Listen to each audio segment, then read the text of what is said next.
দেখেন আমি শামুক নিচ্ছি, এইটা শামুক যেটা টেস্টি লাগে রান্না করলে। ঠিক আছে ঠিক আছে বন্ধুরা, এটা আমি যখন রেসিপিটা বানাবো তোমাদের দেখাবো, রান্না করে খেয়ে দেখবো কেমন লাগে। আমি কিন্তু খাই না, লাইভে ফার্স্ট খাবো, মোবাইলে দেখছি সেটার জন্য। কিন্তু আমার পাশে একটা ছেলে আছে, ওর বাবারও এক বাটি দিয়ে যাব আয়শা। এই যে এই ছেলেটার, তোমার বাবার।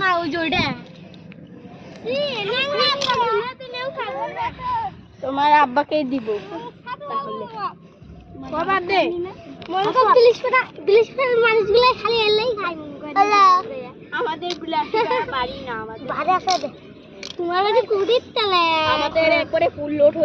অনেকগুলা হয়েছে। ঠিক আছে, এখন সাবান বল নিয়ে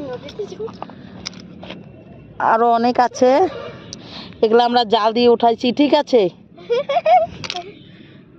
জাল দিয়ে উঠাতে খুব কষ্ট লাগে।